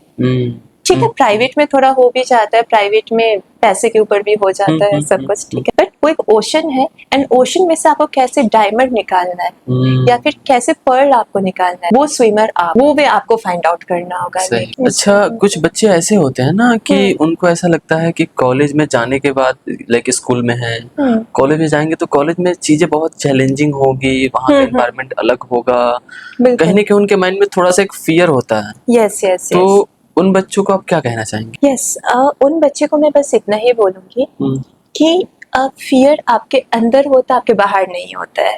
Okay, डर हमारे अंदर ही होता, हमारे बाहर कभी डर नहीं होता है। सही बात है। हम सामने वाले को अच्छा समझते हैं। एक बात कालिदास ने कही थी ना मेघदूत में, कि सुंदरता देखने वाले के आंख में होती है, नफरत देखने वाले के आंख में होती है। तो हम कैसे सोसाइटी को अंडरस्टैंड कर रहे हैं, बेसिकली ह्यूमन नेचर क्या होता, 10 लोग से बात सुन लिया, कंसिडर कर लिया कि अरे दिल्ली तो बहुत खतरनाक है, वहाँ पर रियल में दिल्ली बहुत फनी प्लेस है, एक्सप्लोरिंग प्लेस है। उन बच्चों से मैं इतना ही बोलूँ कि जब तक आप खुद एक्सप्लोर नहीं करो, खुद एक्सपीरियंस नहीं करो, किसी चीज को 100% मोहर मत लगाओ कि वो चीज वैसी ही होगी। Don't make your opinion, Exactly. Opinion मत बनाओ चीजों को लेकर के। और मैं एक चीज और ऐड करना चाहूंगा इसी चीज में, कि कॉलेज को आप ऐसे देखो कि college is just like a laboratory for you. Go experiment, learn, fail, relearn, ये करते रहो। लेबोरेटरी ही है, वहाँ पे आप परफेक्ट होने के लिए नहीं गए हो, वहाँ पे प्रोग्रेस करने के लिए गए हो। कि आप वहाँ पे जाओगे, लोगों से मिलोगे, प्रोफेसर से मिलोगे, अलग अलग इवेंट्स में जाओगे, तो आप ब्रॉड होते जाओगे। आप इसको ऐसे नहीं देख सकते हो कि कॉलेज जाने से पहले मैं बिल्कुल एकदम रेडी हो जाऊंगा फिर कॉलेज जाऊंगा या जाऊंगी। आप जाओ, वहाँ पे सीखो। स्विमिंग सीखना है तो आपको कूदना पड़ेगा 100%। और डूबने से डरो मत, डूबो फिर निकल जाओगे। बिल्कुल बिल्कुल। तो ये चीज है। यहाँ पर मैं 2 चीज और ऐड करूंगी। एक बात तो मैं ये ऐड करना चाहूंगी कि फेलियर का जो डर होता है ना, उसमें तो सोसाइटी का बहुत गंदा रोल है। सोसाइटी डराती, सोसाइटी अगर पेरेंट्स सपोर्टिव भी होंगे ना, तो इंडियन सोसाइटी में रिलेटिव्स 10 बार टॉन्ट करेंगे, अरे उनका बेटा तो फेल हो गया। ये जो डिप्रेशन होता है, ये बच्चे को काफी ज्यादा डिस्ट्रैक्टिव कर देता है, डिस्ट्रक्टिव कर देता। अनदर थिंग, फेल कागज पर हो, अपने लाइफ के एग्जाम में आपको फेल नहीं हो। तो मैंने कहा ना कि जैसे कॉलोनियल पीरियड के बाद एजुकेशन का मोटिव हो गया पास, फेल एंड जॉब, बट जो एंशिएंट एजुकेशन सिस्टम था उसका मोटिव था होलिस्टिक डेवलपमेंट, ना कि डिग्री पर पास और फेल कंसिडर करना। अब थोड़ा सा हम, क्योंकि हमने प्रॉब्लम्स की बात की, थोड़े से सॉल्यूशन की तरफ बढ़ते हैं, हाउ टू फिक्स इट। जो भी प्रॉब्लम हमने डिस्कस किया ओवरऑल, उसको एक बार थोड़ा सा अच्छे से समराइज करते हुए थोड़ा सा सॉल्यूशन की तरफ बढ़ते हैं। बिल्कुल बिल्कुल। तो सृष्टि जी, अगर आपसे पूछा जाए कि like what are the top 3 problems of the Indian education system? Top 3 problems, first thing as per lack of holistic development of students and teacher as well, for both. Second thing, lack of proper guidance, lack of proper guidance, real guidance, yes, ठीक है, career सब के regarding. And third, lack of dedicated teachers, lack of dedicated teachers. ये बहुत बड़ी problem है हमारी Indian education system. ये जो लैक ऑफ होलिस्टिक डेवलपमेंट है, या लैक ऑफ प्रॉपर गाइडेंस है, या फिर लैक ऑफ डेडिकेटेड टीचर्स हैं, how can we solve? Okay, lack of जो होलिस्टिक डेवलपमेंट है, अगर हम इसे फिक्स करना चाहें तो इस पर मैं टीचर से ज्यादा बच्चे को फोकस करूंगी, क्योंकि कोई आपके अंदर की चीज बाहर नहीं ला सकता है। आपको खुद काम करना पड़ेगा, Exactly. खुद से लाना पड़ेगा। सही बात है। एटलीस्ट आप 1 घंटा भी रोज अपने लिए निकालो। Power of hour. Power I'll be of talking hour. about this. I'll be talking about this Yes. idea. हाँ, आपने ये आइडिया मुझे दिया, पावर ऑफ आवर, हाँ। कि 1 घंटा खुद के लिए निकालो। हाँ। इसका सेंस ये नहीं कि आप कथक क्लास के लिए निकाल रहे हो, हाँ। खुद के लिए कि आपके अंदर क्या कैपेबिलिटी है हाँ। और रियल वर्ल्ड में आप कैसे अप्रोच करोगे उन चीजों अपने को लेके। पूरे जर्नी को reset, restart and refocus. Yes yes yes, reset करो, रीस्टार्ट करो, रिफोकस बिल्कुल, करो। हाँ, बिल्कुल। बिल्कुल। ओके, सेकंड प्रॉब्लम को कैसे सॉल्व कर सकते हैं? Lack of proper guidance. Lack of पहला प्रॉपर प्रॉब्लम, गाइडेंस, इसमें एक तो टीचर्स की प्रॉपर ट्रेनिंग हो हाँ। In right direction, Direction। ना कि ये कि बच्चे को ऐसे पढ़ाना है, डिजिटल इक्विपमेंट से पढ़ाना है, वो वाली ट्रेनिंग नहीं। कैसे पढ़ाना है, क्यों पढ़ाना है, Psychological। और फ्यूचर को कैसे रिलेट करके पढ़ाना है। कि उनको लार्जर पिक्चर दिखाओ, Yes। एकदम see the larger picture of life, कि बिल्कुल, अभी तुम बिल्कुल। यहाँ पे हो, तुम्हें ये करना है, तुम्हें ये करना है, और and the best part is that कि ये सब मैं बता रहा हूँ, ये मेरा ओपिनियन है। Yeah। अगर तुम्हें लगता है कि ये चीज सही है तो वो चीज सही है तुम्हारे लिए, ठीक है? Exactly, लेकिन बिल्कुल। Take the guidance, take the proper guidance. और ultimately we are living in a world of opinion. Yes yes. Opinion को हम फैक्ट नहीं मान सकते हैं। तो जो भी टीचर हैं, मेंटर हैं, गाइड हैं, कोचेज हैं, पहले तो उनको भी ये चीज समझना होगा कि हर बच्चे का साइकोलॉजी अलग होता है, बिल्कुल, उसका बिल्कुल। सराउंडिंग अलग होता है, उसका बिल्कुल। अपब्रिंगिंग अलग होता है। तो उसको उसके अकॉर्डिंग, इसको हम बोलते हैं doctors approach. Yes doctors yes. Approach of learning. कि जो डॉक्टर के पास अगर हम जाते हैं, कोई पेशेंट जाता है तो डॉक्टर, मान लो किसी को फीवर है, हाँ। तो उसको कुछ और मेडिसिन देगा। बिल्कुल किसी को कोई दूसरा प्रॉब्लम, उसको कोई और मेडिसिन देगा। बिल्कुल बिल्कुल। तो हर बच्चा अलग है, तो उसको उसके अकॉर्डिंग, उसके लर्निंग स्टाइल के अकॉर्डिंग टीचर को अडॉप्ट होना चाहिए। सही बात। देयर इज अ सेइंग कि there is a no bad student, there is always a bad teacher. Of course. तो जो कोर प्रॉब्लम है वो टीचर ट्रेनिंग सिस्टम, बच्चों, मतलब तीनों लेवल पे प्रॉब्लम है। हमें अगर इस प्रॉब्लम को सॉल्व करना है, बट आई फील हमें मल्टी प्रोन्ड अप्रोच यूज करना होगा। Yes, yes। हर एक एस्पेक्ट पे काम करना होगा, तो फिर हम पूरे सिस्टम को ठीक कर पाएंगे। Okay, so if I am a student and I have realised कि ये जो मैं डिग्री कर रहा हूँ या कर रही हूँ, इसका रेलिवेंस नहीं है मेरे लिए, इसका एप्लीकेशन नहीं, तो मुझे क्या करना चाहिए अभी, राइट नाउ? अगर आपको ऐसा लगता है बीइंग अ स्टूडेंट कि आपके पास कोई रिलेवेंस, तो फर्स्ट थिंग आप खुद से ये क्वेश्चन करो कि फिर आप कर क्यों रहे हो इसे। ये तो वेस्टेज ऑफ टाइम है, ठीक है। अनदर थिंग, अपनी कैपेबिलिटी को इंश्योर करो। अगर आपको लग रहा है कि आप कंप्यूटर साइंस नहीं कर सकते हो, उसी समय ड्रॉप आउट करो। आपको ना सोसाइटी का सुनना है, ना फैमिली का सुनना है। आप क्या हो, ये आपसे बेटर कोई नहीं जान सकता है। आपको लग रहा है एंटरप्रेन्योर बन सकते हो, उधर अप्रोच करो, लेकिन don't waste your time. Right, Yes। Waste your time basically. Yeah। अगर रियलाइज हो गया कि ये चीज ठीक नहीं मेरे हाँ। लिए, तो just stop it out.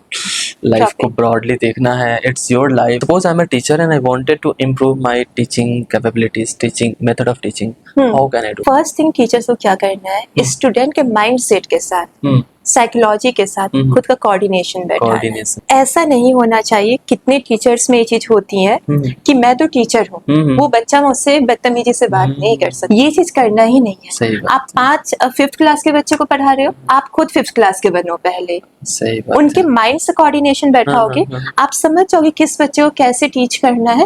Then देखना, फेलियर से फेलियर बच्चा भी टॉप करता है लेके। एजुकेशन में और टीचर के जो पढ़ाने के तरीके हैं, यस, मुझे लगता है उसमें एक एम्पैथी को ऐड करना, एम्पैथेटिक एजुकेशन। बिल्कुल बिल्कुल। एम्पैथेटिक, आप उसको अपना बच्चा ट्रीट करो। यस, और उसके हैप्पीनेस, क्योंकि ultimately happiness is the goal of life, है ना? बिल्कुल। तो उसको जो अच्छा लग रहा है, प्लीज आपको उसको उसी डायरेक्शन में गाइड करिए, उस फील्ड में बेस्ट। बिल्कुल बिल्कुल। Okay, that's really nice. For example कि कोई पेरेंट है, ठीक है, क्या और वो अपने बच्चे को सपोर्ट कर रहा है, लेकिन उसका बच्चा उस चीज को समझ नहीं पा रहा है, बच्चा रिवोल्ट कर दे रहा है, रिबेल कर दे रहा है, तो उस सिचुएशन में पेरेंट को क्या करना? ऐसे एक नहीं, बहुतों केसेस होते हैं, और जेन जी के टाइम में तो बहुत से ऐसे केस हैं, बहुत ज्यादा, जहाँ पेरेंट्स अंडरस्टैंड करते हैं, कर भी रहे हैं, लेकिन बच्चे का ओपिनियन उनसे मैच ही नहीं करता। सही बात है, जनरेशनल गैप है बहुत ज्यादा। पहला क्या, उनका 80s का टाइम रहा, बच्चे का 2004 के बाद टाइम आ गया। पहला तो क्या है, थॉट्स बहुत अलग हो जाते, पेरेंट्स उनको अंडरस्टैंड करते, वो वही बात समझाना चाहते, पर वो उसे एक्सप्रेस नहीं कर पाते कि मैं आपकी बात को अंडरस्टैंड कर रहा हूँ, और बच्चा क्या करता, रिवॉल्ट कर देता। आज के जनरेशन में जो मैंने ऑब्जर्व किया है, ह्यूमैनिटी की बहुत कमी है। पेरेंट्स को सिचुएशन में क्या करना चाहिए, कैसे डील करना चाहिए? पीसली करो, पीसफुली करो, समझाओ। ये तो बर्डन बिल्कुल नहीं देना है, क्योंकि जो बच्चे ज्यादा वॉयलेंट होते हैं ना, वो उतना ही जल्दी ब्रेक डाउन कर जाते हैं। लेकिन बर्डन करना नहीं। दो ऑप्शन, या तो आप पीसफुली उसे समझाइए, नहीं तो उसे कुछ समय के लिए छोड़ दीजिए, क्योंकि जब वो उस रास्ते पे जाना चाह रहा है, जाके रिटर्न बैक होगा ना, तो जितना अभी आपकी बात नहीं सुन रहा, उससे 100 टाइम्स ज्यादा तब वो आपकी बात को सुनेगा और अंडरस्टैंड करेगा। अच्छा, यहाँ पे एक और पॉइंट ये भी आता है कि जनरली पेरेंट्स को ऐसा लगता है कि मेरा बच्चा है तो मुझे पता है कि इसके लिए क्या अच्छा है क्या खराब, लेकिन ये जो ये थॉट है, ये थॉट कहीं ना कहीं गलत है ना। बिल्कुल, I कि agree। बच्चा, आप अलग कंटेंट कंज्यूम कर रहे हो, बच्चा हाँ। अलग कंटेंट कंज्यूम कर रहा है, आपका टाइम अलग था, बच्चे का टाइम अलग है। हम्म। अभी बहुत नई नई चीजें आ रही है, बच्चा वो सीख रहा है। बिल्कुल बिल्कुल। पेरेंट्स को लगता है कि जो ट्रेडिशनल रास्ता है, हम्म डॉक्टर बनो, इंजीनियर बनो, आईएएस बनो, एडवोकेट बनो, बहुत सारी चीजें हैं, लेकिन बच्चे को डिजाइनर बनना है, बच्चे को यूट्यूब करना है, Yes। बच्चे को अपना पॉडकास्ट करना है, या फिर कुछ और क्रिएटिव चीज करना है, तो उस चीज को वो बच्चा समझाने की कोशिश करता है, पेरेंट्स समझ नहीं पाते हैं। पेरेंट को कैसे समझाए बच्चा? इंडियन सोसाइटी को देख के बोलो तो ऐसे पेरेंट्स को समझाना ना के बराबर है पूरा। हाँ। क्योंकि उनका इतना बर्डन प्रेशर हम नहीं बोलेंगे, हम इसे कहेंगे सोशल स्ट्रक्चर या सोसाइटी स्टेटस हम बोलेंगे। मान लीजिए कोई पेरेंट्स ऐसा है जो बच्चे को अंडरस्टैंड ही नहीं कर रहा, उसके ऊपर एक थॉट वर्क कर रहा है पूरा। उस थॉट को मिटा ही नहीं सकते, उसका ब्यूरोक्रेसी है पूरा सोसाइटी। यहाँ पर हम ना ऐसे पेरेंट्स को मैं एक ही चीज बोलना चाहूंगी कि वो बच्चा आपका जरूर है, लेकिन वो अपनी एक अलग आइडेंटिटी लेके आया है। उसका अपना लाइफ है, अपने थॉट्स हैं। Yes, respect that. आप चाहते हो ना पेरेंट्स, बच्चे का हैप्पीनेस, आप उसका लाइफ ही ठीक करना चाहते हो ना। बिल्कुल तो लाइफ को ठीक करने के और भी तरीके हैं, सिर्फ ये ट्रेडिशनल रास्ता नहीं है कि ये कोर्स कर लो। आप उसको जो सीखना चाहता है उसको सिखाइए प्लीज। राइट। मेगा कोऑर्डिनेशन, आप उसके सपोर्ट बनिए, ना कि उसके रास्ते में रजिस्टर की तरह वर्क कीजिए पूरा। वाह क्या बात है। अंकित, प्लीज टेल मी, आपने जैसे पावर ऑफ आर्ट का कॉन्सेप्ट दिया था, वो कॉन्सेप्ट है क्या, आप बताना चाहेंगे? डेफिनेटली मैं बताना चाहूंगा। ये जो पावर ऑफ आर का कंसेप्ट है कि अपने लाइफ से बस 1 घंटा निकालो अपने स्किल के लिए, अपने स्किल्स, जिस चीज को आपको करना है, आपको राइटिंग पसंद है, 1 घंटा निकालो लिखो। बिल्कुल। आपको बोलना पसंद है, 1 घंटा निकालो बोलो। आपको लोगों से मिलना पसंद है, 1 घंटा निकालो और करो। बस 1 घंटा हर दिन निकालो। इसका जो रिटर्न आएगा वो कंपाउंडिंग में रिटर्न आता है। बिल्कुल। ठीक है, तो वही चीज है कि आप जो भी चीजें कर रहे हो, आप कोई डिग्री कर रहे हो, आपको डिग्री में इंटरेस्ट नहीं है, फिर भी आप कर रहे हो, लेकिन साथ ही साथ आपको जो करना है, अब इसका सिचुएशन का, don't be slave of the situation कि मैं सिचुएशन में हूँ। उस सिचुएशन में रहते हुए 1 घंटा निकालो और उस पर काम करो। ये है पावर ऑफ आर। और इसको मैंने यूज किया है, हमारी टीम के लोग यूज करते हैं अपने स्किल्स को इम्प्रूव करने के लिए, और मुझे लगता है कि बच्चों को ये यूज करना चाहिए। बिल्कुल करना चाहिए आज के टाइम, क्योंकि पर्सनल स्किल को डेवलप करेगा एक तरीके से। राइट। सृष्टि जी, अभी के टाइम पे जो बच्चों को, लाइक अगर आप किसी भी टॉप 3 स्किल्स की बात करो कि ये टॉप 3 स्किल्स हर बच्चे के अंदर होना चाहिए, तो क्या होंगे वो top 3 skills? First thing, real world problem solving skill. Okay, ये बहुत इंपॉर्टेंट है आज के टाइम में। प्रॉब्लम केवल आईए या फिर डिजिटल मीडिया का नहीं, प्रॉब्लम सोसाइटी का है, थॉट्स का है, आपके डेवलपमेंट का है, real world problem solving. Second point मैं बोलूंगी, build your communication skill. Wow, ये बहुत इंपॉर्टेंट है। ये पूरा आप कुछ भी कर रहे हो उसका फाउंडेशन है कम्युनिकेशन स्किल। राइट। आप कैसे अपने थॉट को एक्सप्रेस करते हो, आप कैसे सोशल हायरार्की बिल्ड करते हो, सब आपके कम्युनिकेशन के ऊपर है। Perfectly true. Right. And third thing, जितना हो सके अपने आप को एक्सप्लोर करो, लिमिट नहीं रखो, अपने आप को एक अनलिमिटेड स्टूडेंट बनाओ।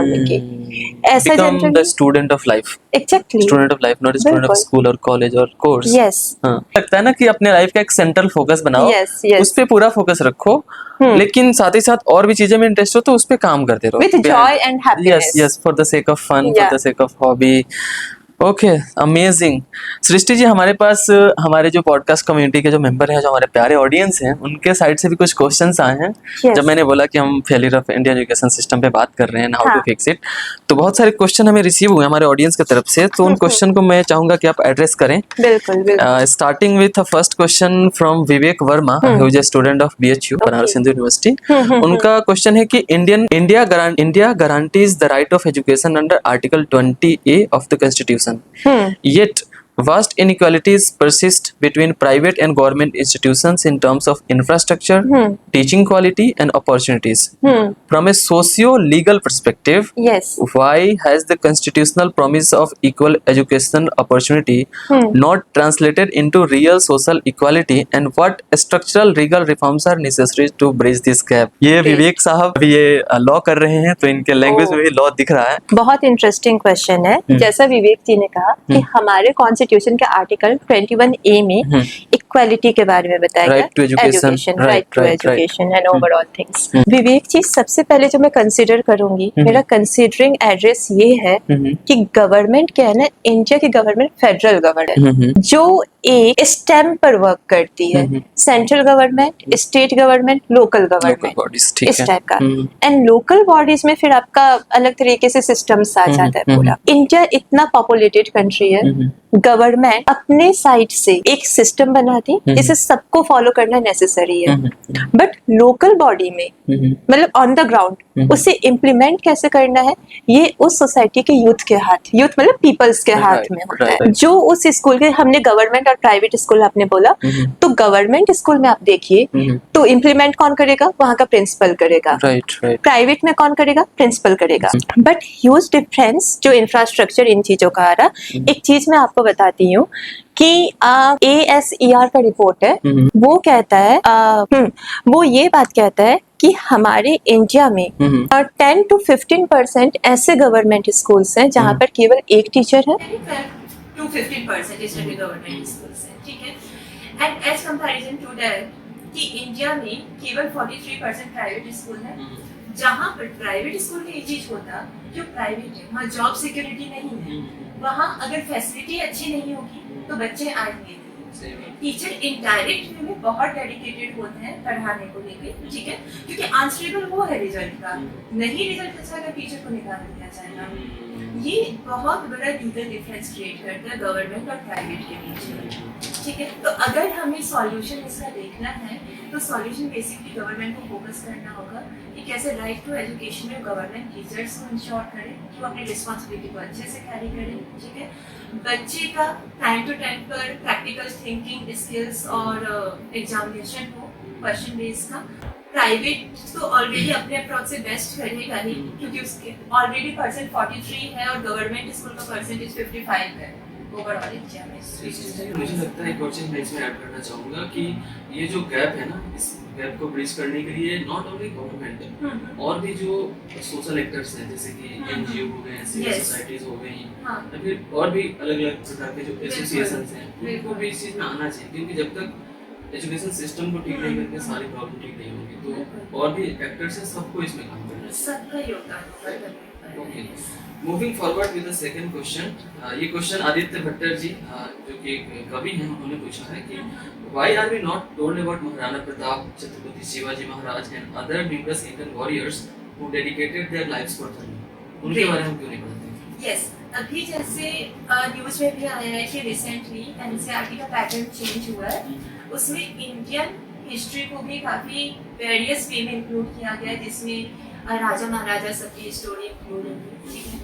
अभी तक अगर देखा जाए तो महाराणा प्रताप शिवाजी एक ऐसे पर्सनल एंटिटी हुए जो इसलिए फेमस हो पाए, अपने धर्म के कारण तो हुए, बट वो उस समय के सोसाइटी के रियल प्रॉब्लम सॉल्विंग स्किल्स को अडॉप्ट किए थे कि कैसे करना है कैसे नहीं करना है। तो अगर आज उनके बारे में पढ़ाया जाएगा तो वो एक स्टोरी लगेगा। हम इस वे में बता सकते हैं फंक्शनल स्ट्रक्चर के रूप में कि औरंगजेब आया, शिवाजी ने ऐसे स्ट्रक्चर बनाया, कल को अगर आप बॉर्डर पे रहते हो आप कैसे करोगे। हालांकि ये चीज अब इंक्लूड की गई है, NCERT के टेक्स्ट में चेंज किया है। एक क्वेश्चन हमारे पास स्टूडेंट का, ये क्लास 12th स्टूडेंट है, उन्होंने नाम नहीं बताया, उनका नाम मैं नहीं लूंगा। उनका क्वेश्चन है कि parents say that you not learn anything in school and school says you have not learned anything in home. Now the question arises, who is actually teaching? कितना अच्छा क्वेश्चन है ये। Yes. स्कूल स्टूडेंट का ये दुख समझिए आप, क्यों कह रहा है कि पेरेंट कहते हैं स्कूल में सीखो, स्कूल का नाम घर पे कुछ नहीं सीखा, बिल्कुल कौन सिखा रहा है? ये उन्होंने फेस नहीं किया, हम लोग भी घर में सुन के आ रहे हैं, स्कूल में सुन के आ रहे हैं इन चीजों को पूरा, ठीक है। इसका सबसे बड़ा जो बात हंसने वाली है, मतलब जो क्वेश्चन है वो बहुत रिलेट है हमारी लाइफ से, लेकिन साइकोलॉजी बहुत डीप है इसमें। आप ये समझिए, हम सबसे पहले अपना ओपिनियन चेंज करना होगा। जनरली क्या होता, टीचर्स और जो घर होता है, होम होता है, स्कूल और जो घर होता, हम दोनों को सेपरेट बॉडी समझ लेते हैं। दोनों को सेपरेट बॉडी समझना ही नहीं है। इसका लिंक आप ऐसे कीजिए, जो हमारे घर में पेरेंट्स हैं वही पेरेंट्स किसी के लिए टीचर होते हैं स्कूल में जाके, और जो टीचर हमें स्कूल में पढ़ाता वही घर में पेरेंट्स होता है, ठीक है। तो हमें इस चीज को सेपरेट करना ही, पहले तो ये माइंडसेट अलग करना है। दूसरी बात, जब आप स्कूल में टीचर होते हैं, घर में आप अपने बच्चों के पेरेंट्स होते हैं, तो आप बच्चों को क्या सिखाते हैं, ये एक पेरेंट्स के ऊपर डिपेंड करता है, ठीक है। तो पेरेंट्स, बच्चा जो फाउंडेशन सीखता है वो घर और स्कूल दोनों से सीखता है। तो घर का इन्वायरमेंट भी उस टाइप का होना चाहिए, स्कूल का इन्वायरमेंट भी उस टाइप का होना चाहिए। ब्लेम नहीं करना चाहिए, जबकि यहाँ पर बच्चे को ब्लेम नहीं करना है। यहाँ टीचर और पेरेंट्स को समझना है कि वो भी किसी एरिया में आके टीचर बन जाते हैं, वो भी किसी एरिया में आके पेरेंट्स बन जाते हैं। ये गैप खत्म करने की नीड है। और एक क्वेश्चन है, हमारे एक कंप्यूटर साइंस इंजीनियरिंग स्टूडेंट हैं अमित सिंह, उनका क्वेश्चन है कि in today's rapidly changing tech world with AI, cloud computing and data science growing so fast, why does the engineering education system still rely heavily on traditional theoretical learning instead of focusing more on practical skills, Great. real projects and industry exposure? Question mark. And what should be the real purpose of education? Getting a job or helping a person understand the world and solve the real problems? जो इनका second question है उसका simple answer है कि job focus होना ही नहीं चाहिए, real world problem solving focus होना चाहिए, ठीक है। Simple job is also about solving the problem. Exactly, अगर आप प्रॉब्लम सॉल्व करना सीख गए, किसी कंपनी का प्रॉब्लम या सोचो, बिल्कुल। एक जॉब। यस, एक और उसमें क्वेश्चन था उनका कि why does the engineering education system still rely heavily on traditional theoretical learning या instead of focusing more on practical skills and development? Yes. क्यों ऐसा क्यों हो रहा है? हाँ, ऐसा तो बहुत कुछ हमें भी, मतलब आप देख सकते हैं कि ट्रेडिशनल पर काफी फोकस किया जा रहा है instead of AI and technology, ठीक है। ये भी, इसमें भी गवर्नमेंट अपनी जगह सही है, दोनों ओपिनियन इसके हो सकते हैं, क्योंकि जो इंडिया का गुरुकुल पद्धति था वो बहुत डेवलप था, जो भारत को विश्व गुरु बनाता था। लेकिन उस समय टाइम की डिमांड वो थी, कहा जाता है सोसाइटी टाइम के हिसाब से चेंज होती है, उस समय टाइम की डिमांड वो थी, उस टाइप की चीजें हैं। बट ऐसा नहीं था कि उस समय टेक्नोलॉजी नहीं थी, उस समय भी टेक्नोलॉजी थी, धनुष विद्या थे, उसमें अलग अलग तरह के मंत्र होते थे। जैसे ये चीज आता है जो हाइड्रोजन है, वाटर H2O, ये कैसे फॉर्म हुआ? इंद्र और वृत्तासुर के बीच में वॉर हो गया था, तो इंद्र ने क्या किया, हाइड्रोजन के 2 मॉलिक्यूल्स छोड़े एंड वृत्तासुर ने ऑक्सीजन का 1 मॉलिक्यूल छोड़ा, तो आपका वाटर फॉर्मेशन हो गया, जो वहाँ की टेक्नोलॉजी में इन्वॉल्व थी, वो उस टाइम की डिमांड थी। अब गवर्नमेंट अगर फोकस करे ट्रेडिशनल सिस्टम को करंट टेक्नोलॉजिकल सिस्टम में इन्वॉल्व करने का, ऐड करने का, तो उसी अप्रोच को मतलब ऐड करे जो आज के टाइम में रिक्वायर है। ऐसा ना करे कि संस्कृत के वेद मंत्र आपको करने आने चाहिए, इंटरेस्ट आप करो, लेकिन उसका रियल टाइम में क्या आपका रिक्वायरमेंट है वो होना चाहिए। ओके, तो अमित जी का ये क्वेश्चन था कि जो टेक में जो चीज़ें हैं उसको ट्रेडिशनल थ्योरेटिकल लर्निंग से क्यों कर रहे हैं।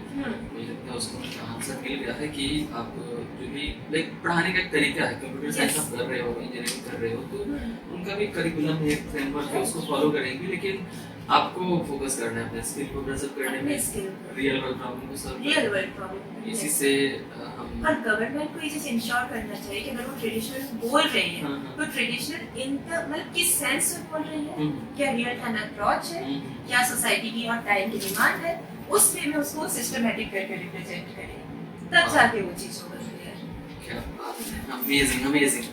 सारे क्वेश्चंस एड्रेस हो चुके हैं और मैं सभी व्यूअर्स का थैंक यू करना चाहूँगा, विवेक जी, आदित्य भट्टर, क्लास 12 का जो स्टूडेंट है उनको, और आर्यन जी को, और साथ ही साथ अमित जी को अपना क्वेश्चन भेजने के लिए थैंक यू सो मच। मुझे आशा है कि आपका क्वेश्चन का आंसर हमने देने की कोशिश की होगी, आपको आंसर पसंद आया होगा। अगर आपको आपके और भी क्वेश्चंस हैं तो आप इस वीडियो के कमेंट में आप पूछ सकते हो अपने क्वेश्चंस को, मैम उसका आंसर देंगे, हमारी टीम आपको आंसर देंगे, हम आंसर देने की कोशिश करेंगे। और फिर से सृष्टि मैम, आपका बहुत बहुत धन्यवाद इस podcast thank you so much Ankit ji कि आपने यहाँ बुलाया, प्लेटफॉर्म दिया, एंड उन व्यूअर्स का भी जो इतने अच्छे अच्छे क्वेश्चन पूछे, इससे हमारा भी डेवलप होता है, हमें भी समझ में आता है क्या प्रॉब्लम है, क्या तो मुझे आशा है कि आपको पहला पॉडकास्ट करके तो स्टूडियो पे अच्छा लगा होगा। डेफिनेटली बहुत अच्छा लगा एक्सपीरियंस। आशा करते हैं कि हम आगे कंटिन्यू करेंगे और बहुत सारे पॉडकास्ट करेंगे साथ में। अभी बहुत सारे टॉपिक्स हैं, सारे टॉपिक्स भी आगे करते रहेंगे पॉडकास्ट। तो once again thank you so much for coming. Thank you so much.